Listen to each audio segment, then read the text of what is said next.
안녕하세요. 정인설의 워싱턴 나우입니다. 순식간에 분위기가 바뀌었죠. 이 월가의 명소죠. 이 황소, 불장으로 바뀌었습니다. 베어마켓 rel레이에서 이제 완전히 불마켓으로 바뀌었죠. 일주일 전만 하더라도 미국 기준금리 인하는 내년 하반기에나 가능할 법한 일로 치부가 됐었습니다. 하지만 이젠 시장에선 내년 상반기 피벗이 거의 대세로 자리 잡았습니다. 금리 선물 시장에서 내년 3월에 금리를 인하할 확률은 일주일 전만 해도 20%대였는데 이제 60%로 뛰어 올랐습니다. 그리고 시장 발작의 어떤 근원지였던 채권 시장도 빠르게 안정되고 있죠. 채권 금리는 정말 가파르게 떨어지고 있습니다. 10월 지표가 노동, 물가 모든 지표가 안도감을 줬기 때문인데요.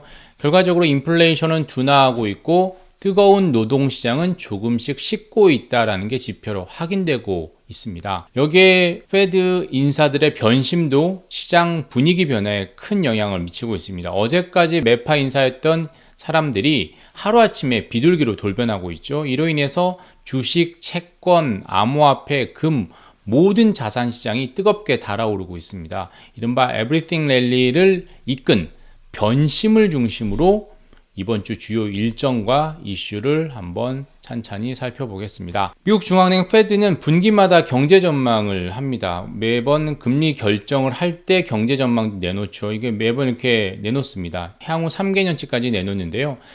물가, 고용지표, 성장률 각각 예상을 합니다. 이 지표를 기반으로 기준금리 결정을 하죠. 올릴지 내릴지를 결정을 하죠. 따라서 페드의 경기 전망이 맞다라고 한다면, 적중한다라고 한다면 기준금리의 방향성, 향방을 비교적 정확하게 예측을 할 수가 있겠죠. 그런데 페드의 경기 전망은 계속 빗나가고 있습니다. 정말 전망은 틀리라고 하는 말처럼 계속 틀리고 있습니다. 우선 성장률을 한번 살펴보면요. 페드는 지난해 12월에 올해 2023년에 미국의 경제 성장률을 0.5%로 예상했습니다. 그러다 올 3월에는 0.4%로 낮췄고요. 6월엔 다시 1%로 확 올렸습니다. 9월에는 2.1%로 대폭 상향 조정했습니다. 그런데 미국의 3분기 성장률이 얼마였죠? 5.2%였습니다. 오는 13일에 있는 12월 FOMC에서 또다시 올해 미국의 성장률 전망치를 올리겠죠. 한 2%, 최소한 2% 중후반대로 올리겠죠.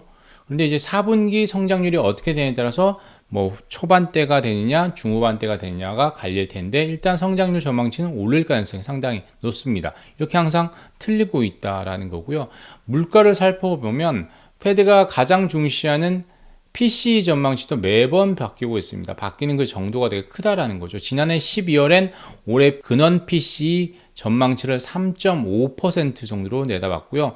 올 3월엔 다시 3.6으로 올렸다가 6월엔 3.9로 올렸습니다. 그래서 9월까지만 해도 금리가 계속 오를 거야, 피벗은 먼 일이야 라고 생각했다가 9월엔 다시 3.7로 내렸죠. 그래서 물가는 조금씩 진정되고 있나 보다 이렇게 생각을 했던 거죠. 그래서 전체적으로 보면 성장률은 당초 예상했던 것보다 높아지고 있고, 물가는 기존 예측치보다 9월 이후로는 낮아지고 있다는 거죠. 인플레 강도는 약해지고 미국 경제는 생각보다 강하다라는 걸 반영을 하는 거죠. 이 때문에 12월 FOMC에서 기준금리는 동결하고 미국 경제는 연착륙할 가능성이 더욱더 커지고 있다, 이렇게 생각을 할 수 있겠죠. 노동시장을 한번 살펴보면 노동시장도 예상과 다르게 흘러가고 있습니다. 지난해 12월만 해도 미국의 올해 실업률은 4.6%로 확 뛰어오를 것으로 봤습니다. 금리를 계속 올리니까 실업률이 계속 당연히 올라갈 것으로 예상해요. 이게 경제학의 기본이죠. 근데 그러다가 계속 눈높이를 지금 낮추고 있습니다. 올 3월엔 실업률이 올해 말 실업률이 4.5로 낮췄다가 6월에는 4.1로 낮췄다가 9월엔 3.8%로 예상치를 확 낮췄습니다. 기준금리를 올리면 실업률이 올라갈 거라는 경제의 기본이 계속 무너지고 있는 거죠. 오는 8일에 금요일에 미국의 11월 고용보고서가 나오는데 그것도 크게 이런 분위기가 다르지 않을 겁니다. 미국의 실업률은 3.9%로 전달과 비슷하거나 같을 것으로 예상을 하고 있고요. 신규 일자리 수가 좀 중요하죠. 이 신규 일자리 수는 한 번씩 튀어오르다가 그래도 10월에 이렇게 줄었습니다. 15만 개로 줄었습니다. 근데 11월에는 18만에서 19만으로 다시 오를 것으로 예상이 되고 있습니다. 그 이유는 미국 완성차 업체들 전미 자동차 노조에서 파업을 철회를 했죠. 그리고 파업을 끝내면서 신규 일자리가 확 늘어난, 일시적으로 늘어난 효과가 아니겠냐 이렇게 살펴보고 예상을 생각을 하고 있는 거죠. 노동시장이 싣고 있다는 흐름에서 잠깐 벗어나지만 일시적 효과라는 점에, 영향이라는 점에 무게중심을 두면 시장은 크게 반응하지 않을 수도 있다라는 겁니다. 그래서 신규 일자리 수와 실업률을 같이 봐야 되고, 신규 일자리 수는 좀 일시적인 효과일 수 있다라는 점을 염두에 두고 봐야 될 것 같습니다. 자, 페드의 양대 책무는 뭐죠? 물가 안정과 완전 고용입니다. 물가는 목표치가 얼마죠? 2%고요. 실업률은 얼마입니까? 4%입니다. 완전 고용이 4%, 즉 실업률이 4%보다 낮다라고 하면 완전 고용으로 본다라는 거죠. 그런데 팬데믹을 거치면서 이 2% 룰과, 물가 2% 룰과 고용 4% 룰이 들어맞지 않고 있는 거죠. 인플레 수준은 예전보다 올라갔고 실업률 기준은 오히려 내려갔습니다. 이 때문에 인플레가 2%가 돼야 기준금리를 내리고 실업률이 4%에 도달하면 금리를 변동할 수 있는 변곡점이 된다라는 것도 더 이상 정설이 아니라는 겁니다. 페드 인사들의 발언에서도 이런 점을 확인할 수 있습니다. 파월 의장은 명목금리에서 물가 상승률을 뺀 실질금리를 더 중시하겠다고 계속 얘기를 하고 있습니다. 근원 PC를 기준으로 하면요, 현재 실질금리는 올 4월까지만 해도 거의 0%였습니다. 그 당시에 근원 PC가 4%대였고 기준금리는 4%대였거든요. 현재는 지금 어떻게 되죠? 기준금리는 5.25에서 5%고 그 다음에 근원 PC는 3.5%입니다. 그래서 실질금리는 명목금리에서 물가상승률을 뺀 1.7에서 2% 정도 수준으로 상승했다는 거죠. 그래서 물가상승률이 계속 떨어지면, 인플레가 둔화하면 실질금리는 오르게 된다는 거죠. 기준금리는 가만히 놔두더라도, 동결하더라도 실질금리는 오르게 되면서 긴축 강도가 더욱더 강해진다라는 거죠. 그래서 더욱더 긴축적으로 변하는 만큼 기준금리를 더 올릴 필요는 없고 오히려 인하 쪽으로 선회하게 된다는 거죠. 이런 점 때문에 파월 의장이 필요에 따라 금리를 올릴 수 있다라고 지난 1일에도 경고를 했는데 불구하고 시장은 반응하지 않고 있습니다. 이렇게 계속 실질금리를 중시하는 사상에서 실질금리가 계속 올라가고 있으니까 그 부분을 더 유심히 보고 있다라는 거죠. 물가 상승률이 추세적으로 둔화하고 있는 한 금리의 추가 인상은 쉽지 않다라고 시장이 생각하고 있는 이유입니다. 실제로 금리 선물 시장에서 내년 3월에 기준금리를 인하할 확률은 11월 말까지만 해도 20%였는데 지금 현재 기준은 얼마입니까? 3월에 이렇게 떨어지는데 55 플러스 8하면 63%, 60% 이상이 됐다라는 거죠. 거의 일주일 만에 두세 배로 뛰었다라는 거죠. 이게 바로 실질금리 때문이다라는 거고요. 그리고 FOMC 구성원들의 멤버들의 마음도 변하고 있습니다. 파월 의장이 항상 얘기했던 게 긴축을 적게 하는 위험이 긴축을 크게 하는 위험성보다 크다라고 얘기를 했습니다. 그래서 과잉 긴축의 리스크가 있지만 그렇게 하겠다라고 했는데 최근 들어선 좀 발언이 좀 수위가 달라지고 있죠. 지난 1일에도 과소 긴축과 긴축을 작게 하는 것과 과잉 긴축이 균형을 이루고 있다라는 쪽으로 톤을 바꿨고요. 그리고 매파에서 비둘기파로 견해를 바꾸고 있는 이른바 스윙보터 대열에 합류하고 있는 페드 인사들이 늘고 있습니다. 파월뿐만이 아니라는 거죠. 이 크리스토퍼 월러 이 페드 이사도 대표적인 인사인데요. 그는 그 정황만 해도 계속해서 금리를 올릴 수 있다, 아직까지 갈 길이 멀다 이런 얘기를 했었는데 최근에 어떻게 얘기를 하고 있죠? 지난달 말에 현재 통화정책이 인플레이션을 2%로 낮추는데 적절하다, 금리를 더 이상 올릴 필요가 없다라는 거죠. 이게 바로 뭡니까? 금리 인상은 끝났다, 금리 인상 종료 관측에 힘을 실어주는 언사였다는 거죠. 그동안 이 대표적인 매파 인사였던 월러 이사까지 이렇게 됐다라는 거고, 또한 지역 연은 총정의 정말 매파 인사 중에 대표적인 사람이 로레타 메스터 클리블랜드 연은 총재인데 이 사람도 최근에 생각이 바뀌고 있다는 거죠. 이 사람이 바로 스윙보터가 되고 있다라는 겁니다. 페드 이사진 중에서는 이 월러 이사와 미셸 보우먼 이사가 있고, 그 다음에 지역 연은 총재들도 조금씩 생각을 바꾸고 있다라는 겁니다.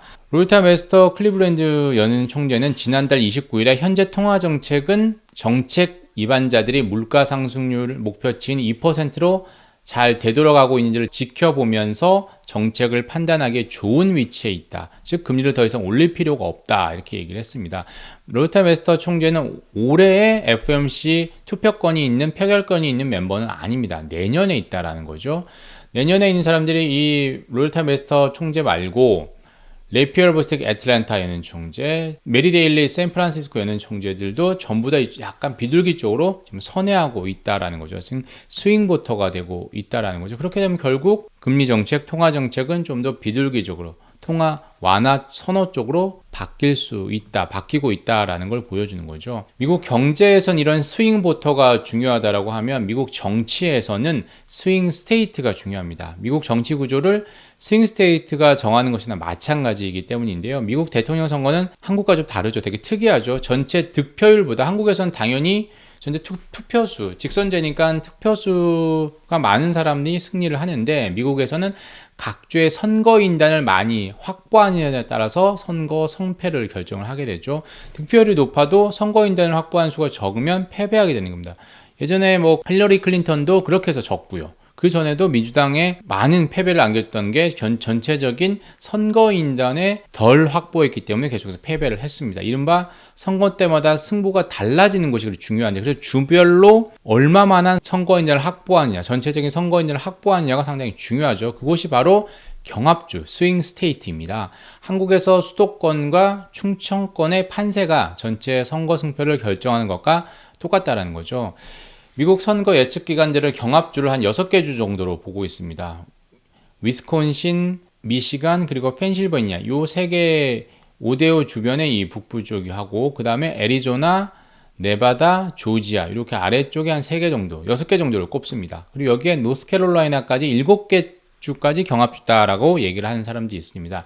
여기서 얼마나 승리하나, 몇 개 주에서 승리하냐에 따라서 대선 승부가 결정된다라는 거죠.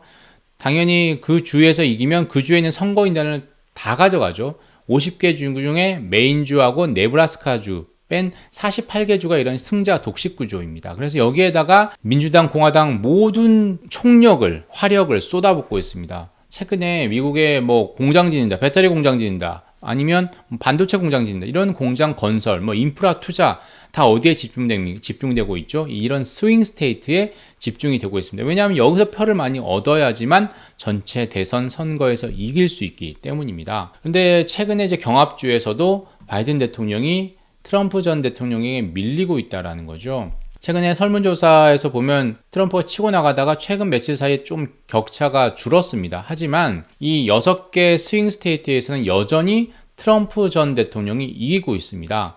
6개 주 중에 트럼프 대통령이 5개 주에서 이기고 있고 1개 주에서만 바이든 대통령이 우세를 보이고 있습니다. 그게 바로 어디냐? 위스콘신이라는 거고요. 나머지는 최근 한두 달 사이에 주별로도 특히 이런 스윙 스테이트 주의 설문조사를 많이 하는데 여기서 모두 트럼프 대통령이 이기고 있다는 거죠. 그래서 민주당은 이전에 2022년 주지사 선거, 그리고 2020년 바이든 대통령의 대선에서도 대부분 요 스윙 스테이트에서 승리했습니다. 스윙 스테이트에서 승리하는 게 곧 대선에서 승리하는 것이나 마찬가지였는데, 최근에 여론조사에서는 이 스윙 스테이트에서 5승 1패로 트럼프 전 대통령이 우세하다라는 거죠. 민주당이 흔히 얘기하는 블루월, 요걸 블루월이라고 합니다.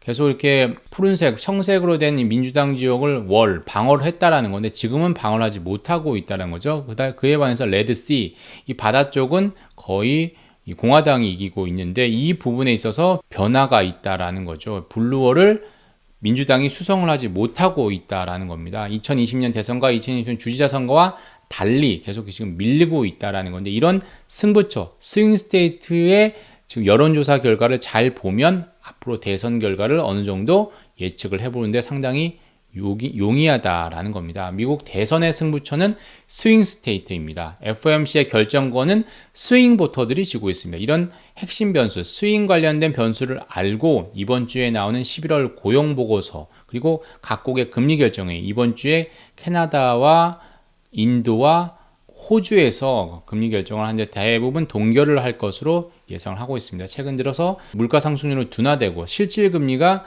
대부분 플러스이기 때문에, 호주가 마지막으로 마이너스인데 거기에 금리를 올렸기 때문에 플러스 상태이기 때문에 금리를 대부분 동결할 것으로 예상이 되는데요. 스윙 스테이트, 스윙 보터, 이 스윙과 관련된 것만 좀 잘 알면 앞으로 미국의 정치, 경제를 이해하는데 약간의 도움이 될 것 같습니다. 저는 여기까지 하고 저는 다음 주에 다시 찾아오도록 하겠습니다. 감사합니다.